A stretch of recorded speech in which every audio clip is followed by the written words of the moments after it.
para obedecer en el Señor.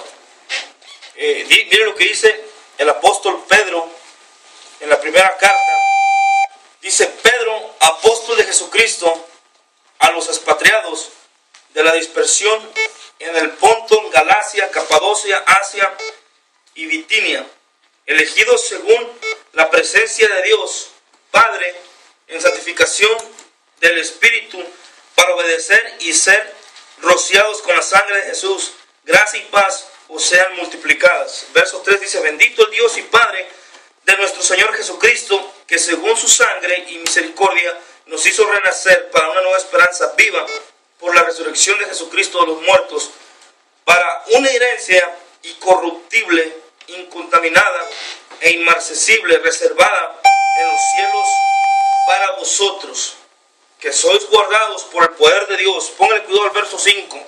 Que sois guardados por el poder de Dios mediante la fe, para alcanzar la salvación que está preparada para ser manifestada en el tiempo postrero, en lo cual vosotros os alegráis, aunque ahora, por un poco de tiempo, si es necesario, tengáis que ser afligidos en diversas pruebas, para que sometida a prueba vuestra fe, mucho más preciosa que el oro, el cual, aunque perecedero, se prueba con fuego, sea hallada en alabanza, gloria y honra cuando sea manifiesto Jesucristo, a quien amáis sin haberle visto, y en quien creyendo, aunque ahora no le veis, os alegráis con gozo inefable y glorioso, obteniendo el fin de vuestra fe, que es la salvación de vuestras almas. Los profetas que profetizaron de la gracia detenida a vosotros, inquirieron diligentemente, indagaron acerca de esta salvación, escudriñando qué persona y qué tiempo indicaba el Espíritu de Cristo que estaba en ellos, el cual anunciaba de antemano los sufrimientos de Cristo y las glorias que vendrían tras ellos. A estos les reveló que no para sí mismos, sino que para nosotros administraban las cosas que ahora os son anunciadas por los que os han predicado el Evangelio por el Espíritu Santo enviado del cielo, cosas en las cuales anhelaban mirar los ángeles. El verso 13 dice: por tanto, ceñid los lomos de vuestro entendimiento y sed sobrios, esperad por completo en la gracia que se os traerá cuando Jesucristo sea manifiesto. Como hijos obedientes, no os conforméis a los deseos que antes tenías estando en vuestra ignorancia, sino como aquel que os llamó es santo, sed también vosotros santos en toda vuestra manera de vivir, porque escrito está: sed santos, porque yo soy santo. Vamos a dejarle hasta el 17. ¿Por qué no inclinas tu rostro? Vamos a pedirle a Dios que Dios bendiga este tiempo, que Dios nos hable conforme a nuestra necesidad. Padre, en el nombre de Jesús, en esta noche te damos gracias por tu palabra. Señor, gracias. Porque ella ha sido viva y ha sido eficaz, oh Dios, en nuestros corazones, Padre. Te damos las gracias, oh Dios, porque tú has sido bueno, porque tú nos has alcanzado y tú nos has, oh Dios, prometido una esperanza de vida eterna en tus caminos, Padre. Señor, yo te pido en esta noche, Señor, que me uses con poder, con autoridad. Sí, Señor. Señor, te pido que unjas mis labios, que me ocultes detrás de la cruz y que sea tu santa palabra, Señor, hablando a mis hermanos, Padre.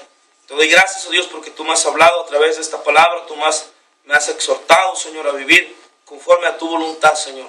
En el nombre de Cristo Jesús ponemos este tiempo en tus manos. Te pedimos que abras nuestra mente y nuestros corazones para entender y comprender tu palabra, Señor. En el nombre de Jesús. Amén, amén y amén. Fuimos llamados para obedecer en el Señor. ¿Cuál es la consolación de cada creyente en medio de las aflicciones? ¿Cuál es la consolación que tú y yo tenemos como creyentes cuando nos encontramos en medio de aflicciones? La semana pasada yo compartí 3 cosas que no debemos olvidar como cristianos, como creyentes. Pero ¿cuál es la consolación que tú y yo recibimos por el hecho de levantar la mano y seguir a Jesucristo? La consolación que tú y yo tenemos se llama esperanza de vida eterna. Esperanza de vida eterna. Ahora, cada creyente recibe la seguridad de una de una nueva vida. ¿Cuántos de ustedes creen que cuando nosotros aceptamos a Cristo, cuando nosotros somos perdonados, nosotros recibimos la seguridad de una nueva vida? Por eso dice la palabra de Dios que de modo que si nosotros estamos en Cristo, nueva criatura somos. Las cosas viejas pasaron, todas, absolutamente todas, son hechas nuevas. Entonces, cuando tú y yo levantamos la mano, cuando tú y yo tomamos la decisión de seguir a Cristo como Señor y Salvador, nosotros tenemos la seguridad de que una nueva vida tiene que empezar en nuestro interior. Que el viejo hombre que solía estar en nosotros tiene que ser desechado para que nazca el hombre o la mujer que Dios quiere formar. Dios quiere formar hombres y mujeres capacitados para toda buena obra. Y si nosotros vamos a seguir en el cristianismo, tenemos que empezar a comprender que nosotros tenemos que caminar de acuerdo a lo que la palabra de Dios dice. Nosotros no podemos evitar no crecer espiritualmente. Dios nos llamó con un propósito y el propósito es de que alcancemos la estatura del varón perfecto que es Cristo. Yo quiero que tú medites en esta tarde.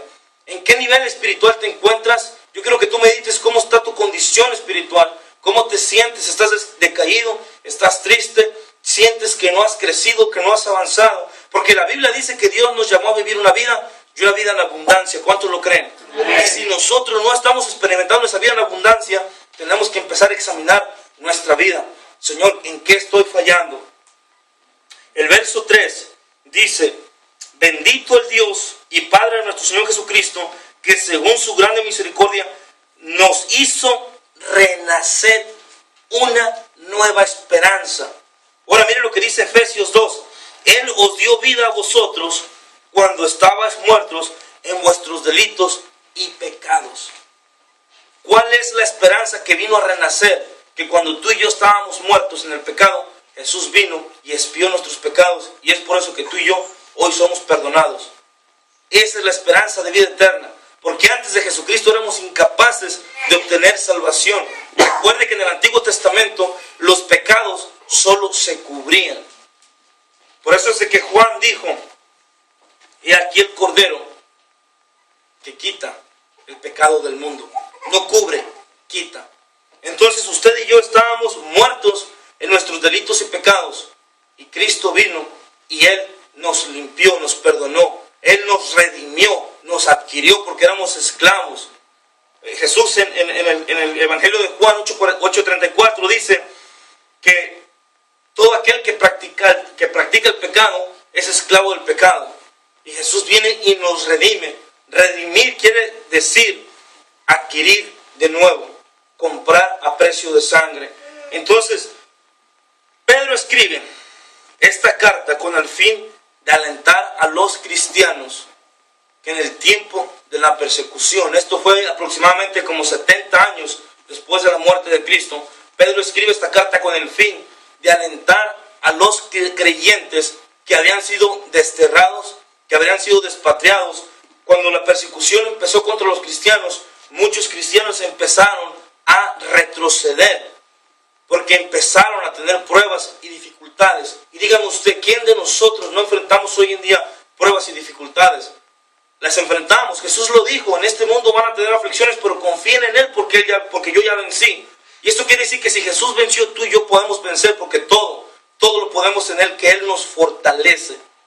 Pero mi pregunta sigue siendo: ¿cómo estamos delante de Dios? ¿Estamos aptos y capacitados para atender el llamado que Dios nos ha hecho? Todo creyente se debe alegrar en su salvación, aunque por un poco de tiempo, si es necesario, tengamos que ser afligidos en diversas pruebas. La carta que Pablo escribe, la escribe en tiempo de dificultad. Recuerde que el apóstol Pablo fue crucificado de cabeza. Recuerde que en el tiempo, 70 años después de la muerte de Cristo, empezó la persecución contra los cristianos, y los cristianos empezaron a ser probados. Ahora, el verso 7 nos dice, el verso 7 dice: para que sometida a prueba vuestra fe, mucho más preciosa que el oro, el cual aunque perecedero, se prueba con fuego, sea hallada alabanza, gloria y honra cuando sea manifiesto Jesucristo. El verso 6 dice, en lo cual vosotros os alegráis. Mi pregunta es, ¿en qué nos alegramos? En la esperanza de vida eterna. Esa es la esperanza del creyente, que tenemos una vida eterna. Otra de las cosas por las cuales nos alegramos es porque Dios nos hizo una herencia incorruptible. Una herencia que nos fue preparada para nosotros. Esa es la alegría, esa es la esperanza que albergamos nosotros. Pero el apóstol Pedro no termina. Él dice en el verso 7, en el verso 5, porque sois guardados por el poder de Dios mediante la fe para alcanzar la salvación que está preparada para ser manifiesta en el tiempo postrero, en lo cual vosotros os alegráis, aunque ahora, por un poco de tiempo, si es necesario, encontramos el sí condicional, si es necesario, tengáis que ser afligidos en diversas pruebas. Me llama mucho la atención que el apóstol Pedro le pone el sí condicional, si es necesario. Esto quiere decir que no todo creyente tiene que sufrir cuando está pasando por prueba, porque el apóstol Pablo dice que demos gracias a Dios en todo momento, porque esta es la voluntad de Dios para con nosotros cuando estamos pasando por dificultades. Entonces, el verso 5, la parte B, dice, el 6, en lo cual vosotros os alegráis, aunque ahora, por un poco de tiempo, si es necesario, tengáis que ser afligidos en diversas pruebas. ¿Para qué? Para que nuestra fe sea sometida, para que nuestra fe sea probada. ¿Para qué? Para que podamos ver algún día a Dios cara a cara. Esa es la razón por la cual tú y yo tenemos que pasar por diversas pruebas, porque nuestra fe tiene que ser probada para ver qué tanto estamos de maduros en la fe. Ahora, en el verso 13, Pablo dice que nosotros fuimos llamados para obedecer a Dios. En el verso 2, elegidos según la presencia de Dios Padre en santificación del Espíritu para obedecer y ser rociados por la sangre. Fuimos llamados para obedecer en el Señor. Dios nos renace una promesa, una esperanza de vida eterna. 2, nos da una herencia. 4, nuestra fe tiene que ser probada en diversas pruebas. Pero ¿qué continúa después de todo esto? El verso 13 nos da la clave para entender cómo tenemos que comportarnos en medio de las pruebas, en medio de las circunstancias. El verso 13 dice, por lo tanto, ceñid los lomos de vuestro entendimiento. Ceñid los lomos de vuestro entendimiento. Necesitamos disponernos para actuar con inteligencia. O sea, que no solamente es cuando estamos en el problema, pero cómo vamos a actuar en medio de ese problema, en medio de esa prueba, con inteligencia. Pablo, el apóstol Pedro dice, por lo tanto, ceñid los lomos. Literalmente esto significa que necesitamos disponer nuestro corazón para actuar con inteligencia. Yo quiero que tú pienses y medites por un segundo en esta parte. ¿Por qué muchos cristianos o algunos cristianos desisten en la fe cuando empiezan las pruebas? Porque no piensan sabiamente. Porque la palabra de Dios dice que no hay caminos que al hombre le parecen derechos, pero su final es muerte y perdición.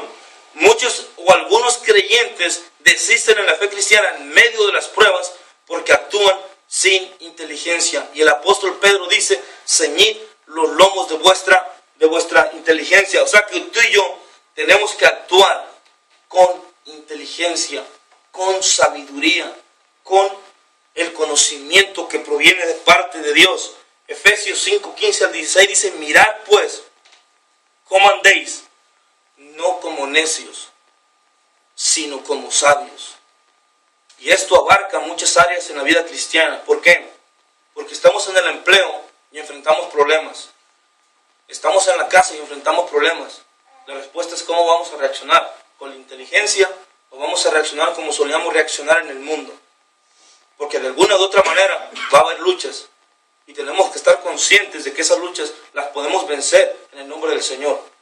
Pero tenemos que estar conscientes de que tú y yo tenemos que actuar con inteligencia. Mira, para ganarte a tu esposo, para ganarte a tu esposa, para ganarte a tu hijo, a tu hija, tienes que actuar con inteligencia. ¿Por qué? Porque tú eres un hijo, eres una hija de Dios, y la sabiduría proviene de lo alto. No es cualquier sabiduría. Entonces tenemos que actuar con inteligencia. Mirad pues cómo andéis, no como necios, sino con inteligencia, aprovechando bien el tiempo, porque los tiempos son malos. Tenemos que actuar con inteligencia. El verso 13 luego dice, sed sobrios. ¿Cómo reaccionamos? ¿O cómo debemos reaccionar los cristianos en medio de las dificultades, en medio de ciertas pruebas, en medio de ciertos problemas? Lo primero es que nosotros tenemos que actuar con inteligencia. En una ocasión, un predicador dijo que para pelear en este mundo solo se necesitan 2 mujeres o 2 hombres, o un hombre y una mujer. Pero un hombre solo no puede pelear, una mujer sola no puede pelear. Entonces hay que actuar con inteligencia, ser sabios. Y el apóstol Pedro dice, sed sobrios. ¿Qué significa ser sobrio? ¿Cuál es lo contrario de sobrio? Borracho. ¿Cuál es el contraste de borracho? Sobrio. Yo quiero que tú pienses por un segundo. ¿Tú crees que un borracho puede pensar con inteligencia? ¿Un borracho, un drogadicto puede pensar con inteligencia? No lo puede. El apóstol Pedro dice, tú tienes que estar en tus 5 sentidos para enfrentar cualquier lucha. No niegues a Jesús en medio de una prueba. No desistas en la fe por una prueba. Tú tienes que actuar con inteligencia y tienes que actuar con tus 5 sentidos. Tranquilo, sereno, ver de qué manera puedo solucionar mejor el problema, porque acuérdate que no estás solo.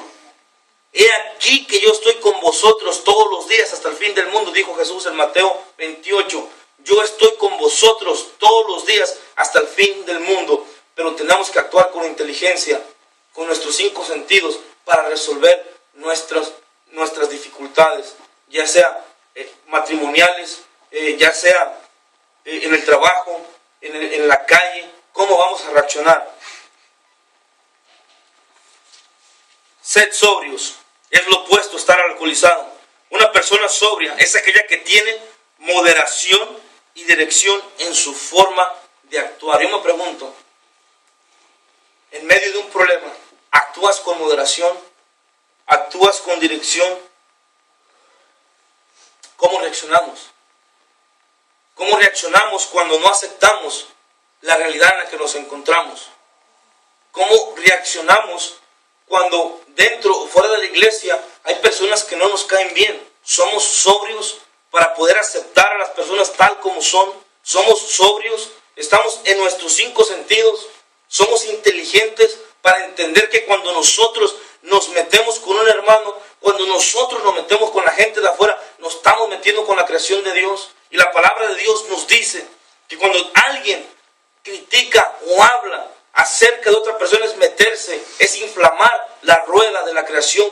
Nos metemos, en pocas palabras, con la creación de Dios, y tenemos que actuar primeramente con inteligencia, estar en nuestros 5 sentidos. Entonces, sobrio es lo contrario a estar borracho. Cuando una persona está en medio de una dificultad y empieza a actuar como actuábamos cuando estábamos en el mundo, es actuar como cuando estábamos bajo el alcohol o la droga. Y el apóstol Pedro dice, tienes que ser sobrio, tienes que tener moderación y discreción en tu forma de actuar. En tu forma de actuar. Ser sobrios es tener dominio propio. Dominio propio es estar consciente de que mi Dios suple todas mis necesidades. Es estar consciente de que todo lo puedo en Él, que Él siempre me va a fortalecer. Recuerda que Dios no te dio un espíritu de temor, sino de amor y de dominio propio. Yo puedo dominar en el nombre del Señor. Yo puedo calmar mi ira, mi enojo en medio de una circunstancia difícil. Pero tenemos que ser inteligentes y tenemos que ser sobrios. Tenemos que estar conscientes cómo estamos actuando. Yo quiero que tú pienses y medites en esto, y te voy a decir por qué. Más adelante vas a entender por qué el apóstol Pedro empieza diciendo, por lo tanto, esto es lo que tú tienes que hacer en medio de una circunstancia difícil. Dios espera que no nos conformemos a los deseos que antes teníamos en nuestra ignorancia. Dios espera de sus hijos que no nos conformemos en los deseos que nosotros solíamos estar. Miren lo que dice el verso 14. Como hijos obedientes, no os conforméis a los deseos que antes tenías estando en vuestra ignorancia.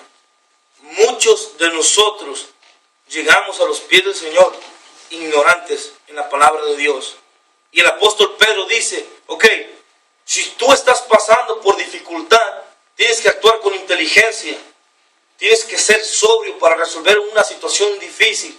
El apóstol Pedro dice que tú y yo no tenemos que adaptarnos a lo que nosotros teníamos o nos gustaba hacer. Él dice que nosotros tenemos que desechar lo que nosotros nos gustaba. Mira lo que dice el verso 8. Sabiendo que fuiste rescatados de vuestra vana manera de vivir. Primero, tú y yo fuimos rescatados de una vida barata. Y el apóstol Pedro ahora nos dice que nosotros, como hijos obedientes, no nos conformemos a la vida de la que Cristo nos rescató. Acuérdate en dónde estabas hace 5 o 10 años. Estábamos perdidos. Y el apóstol Pedro dice, no. El apóstol Pedro dice, sé hijo o hija obediente y no te conformes a los deseos que antes solías tener en tu ignorancia. Muchos de nosotros cometimos errores por ignorancia. Y el apóstol Pedro dice, ok, ya te equivocaste, no te vuelvas a equivocar. Mire lo que dice Romanos 12:1. Así que hermanos, os ruego por la misericordia de nuestro Señor Jesucristo, os ruego por la misericordia de Dios, que presentéis vuestros cuerpos en sacrificio vivo, santo, agradable a Dios, que es vuestro culto racional. No os conforméis a este siglo. Si hay algo que a mí me impacta y algo que a mí me gustó mucho, es de que el apóstol Pedro y el apóstol Pablo escriben en distintos tiempos y no se contradicen. El apóstol Pedro dice que nosotros tenemos, que Dios espera que nosotros no nos conformemos a lo que nosotros nos gustaba hacer. Y el apóstol Pablo dice que nosotros no debemos conformarnos a este siglo. El apóstol Pablo sigue diciendo, no os conformáis a este siglo, sino transformados por medio de la renovación de vuestro entendimiento. Dios a muchos de nosotros nos llamó en medio cuando estábamos en la ignorancia, porque no conocíamos de su palabra. Pero venimos a los pies de Cristo y Dios no quiere que tú y yo seamos ignorantes. Dios quiere que nosotros actuemos de una manera inteligente, sobria, y que desechemos las cosas que nos gustaban hacer antes de venir a Cristo, transformados por medio de la renovación de vuestro entendimiento. Tenemos que ser transformados por medio de la renovación de la palabra de Dios. Tenemos que cambiar nuestra forma de pensar y nuestra forma de actuar. De modo que si uno está en Cristo, nueva criatura es. Todo tiene que pasar y tenemos que empezar a vivir una vida en abundancia. Jesús aquí en la tierra no se adaptó ni se conformó a este mundo. Yo quiero que tú pienses en esto, que el Hijo de Dios, el Rey de Reyes, el Señor de Señores, vino a este mundo y Él no se adaptó, Él no se conformó con lo que este mundo le ofreció. ¿Y sabes por qué? Satanás se le presentó y le dijo, si tú me adoras, yo te voy a entregar todo lo que tú ves. Pero Él no se conformó, porque Él sabía que Él tenía una misión en esta tierra. Y la misión era abrir un camino para que tú y yo llegáramos derechito al Padre. Yo quiero que tú recuerdes esto, que tú y yo somos peregrinos en esta tierra. y que todo, absolutamente todo lo que hagamos aquí va a traer una retribución, a veces buena o a veces mala, pero por eso tenemos que actuar como hijos legítimos de Dios. Amén. Amén. La cuarta cosa que Pedro menciona es de que tenemos que ser santos en toda nuestra manera de vivir. Yo quiero que nos vamos a detener un poco en este punto, porque yo creo que como cristianos muchas de las veces se nos olvida quién somos en Cristo. Acuérdate que nuestra posición determina nuestra condición en Él. Mi condición espiritual va a determinar quién soy en el Señor. El verso 15 dice: sino como aquel que os llamó, sed santo, también vosotros santos, también vosotros, sed también vosotros santos en toda vuestra manera de vivir. En todo tenemos que ser santos. Yo quiero que vayamos a Mateo 16, 27. Pero antes, yo quiero hacerle una pregunta. Quiero que usted piense, que usted reflexione por un segundo. Tenemos que ser santos en toda vuestra manera de vivir. Esto quiere decir que cuando yo llego aquí a la iglesia, y en la misma actitud que tengo en la iglesia, tengo que mantener esa misma actitud en mi trabajo, en mi casa y en la calle. Tenemos que mantener esa misma actitud, ese mismo espíritu de humildad. Sed santos en toda vuestra manera de vivir. La pregunta que yo me hice es: ¿por qué el apóstol Pedro? ¿Por qué tenemos que ser santos en toda vuestra manera de vivir? ¿Por qué tenemos que ser santos en toda vuestra manera de vivir? Mire que dice en toda vuestra manera de vivir. La Biblia no dice sé santo solamente en la iglesia. En toda vuestra manera de vivir. Esto quiere decir que cuando yo salgo de aquí, yo me tengo que comportar como un hijo de Dios, como un hijo que ama la creación de Dios. ¿Cuál es la razón? ¿Por qué tenemos que ser santos en toda vuestra manera de vivir?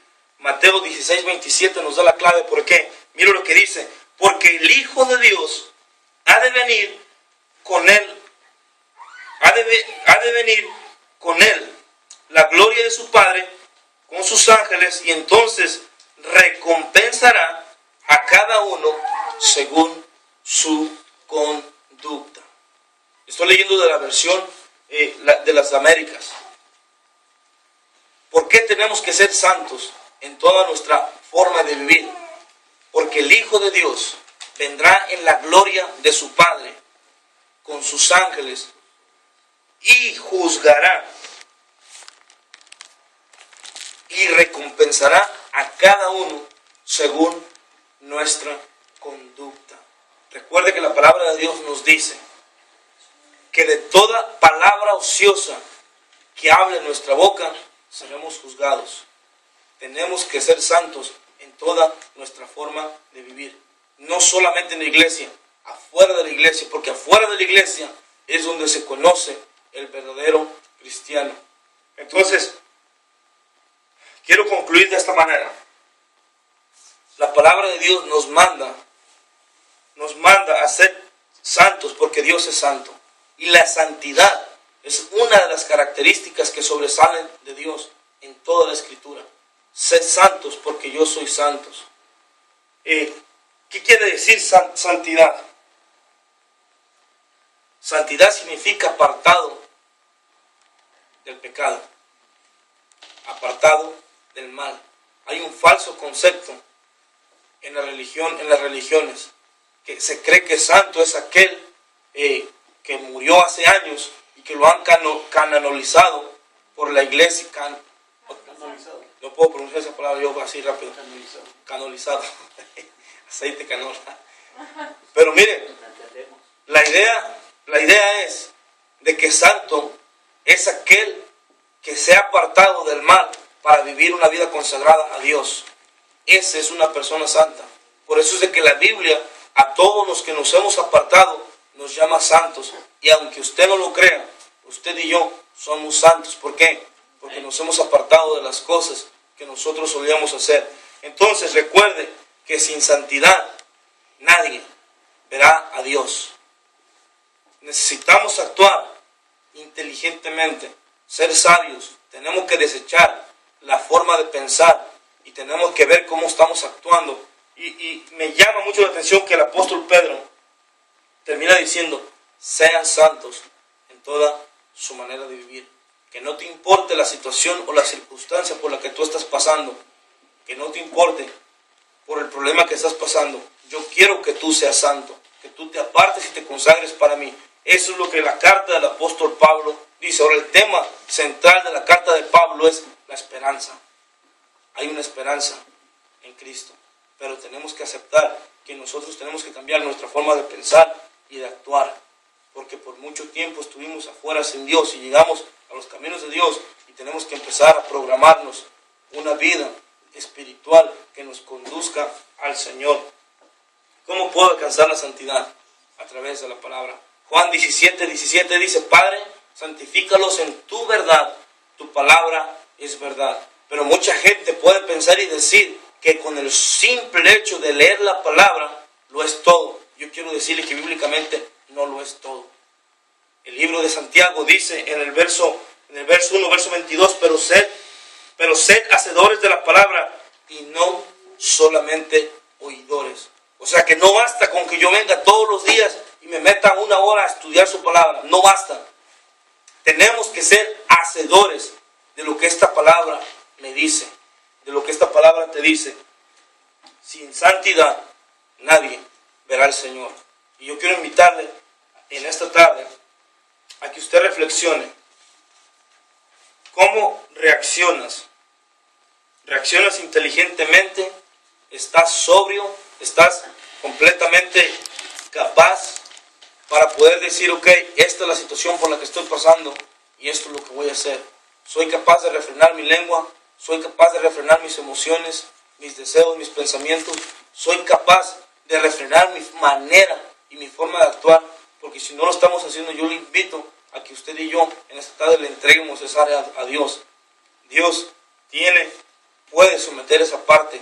Dios puede someter esa parte. ¿Cuántos lo creen? Amén. Yo creo que Dios puede someter cualquier cultura. Yo creo que Dios puede someter aún nuestra forma de pensar y de actuar. Pero tenemos que cambiar para la gloria del Señor. ¿Por qué no inclinas tu rostro?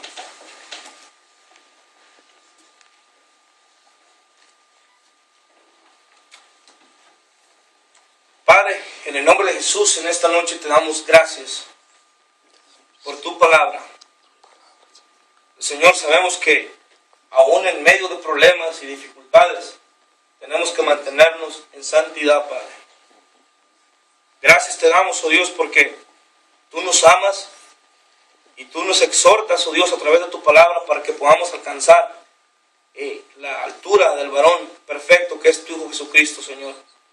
Padre, te damos gracias aún por los problemas que tú nos has puesto, por las pruebas, por las luchas, porque nuestra fe tiene que ser sometida, tiene que ser pasada por el fuego, el cual, aunque es perecedero, Señor, se prueba en fuego, y nuestra fe tiene que ser hallada alabanza, honra y gloria cuando tu Hijo Jesucristo sea manifiesto, Señor. Creemos en tu Hijo, aun cuando no lo vemos, pero tu palabra dice que bienaventurado es aquel que no te vio, pero que creyó en ti, Señor. Padre, gracias por cada uno de mis hermanos, oh Dios. Tú conoces cada corazón en este lugar, Padre. Tú conoces, oh Dios, su necesidad.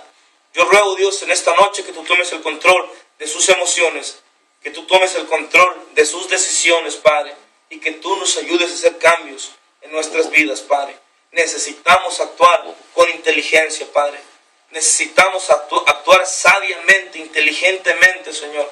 Señor, tu palabra dice que nosotros tenemos que deshacernos, que no nos conformemos a la vana manera que nosotros solíamos vivir, Padre. Ayúdanos a entender y a hacer cambios, oh Dios, que nos conduzcan a la salvación. Padre, yo te pido, Señor, que nos ayudes, oh Dios, a ser santos en toda nuestra manera de vivir, Padre.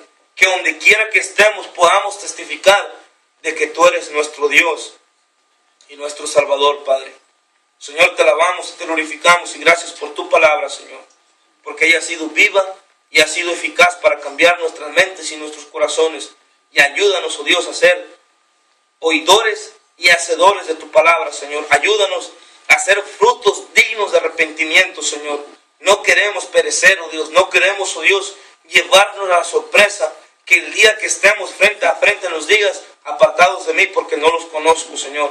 Ayúdanos, oh Dios, a permanecer en santidad para poder alcanzar la altura del varón perfecto, Señor. En el nombre poderoso de Cristo Jesús. Amén y amén. ¿Por qué no le das un fuerte aplauso al Señor?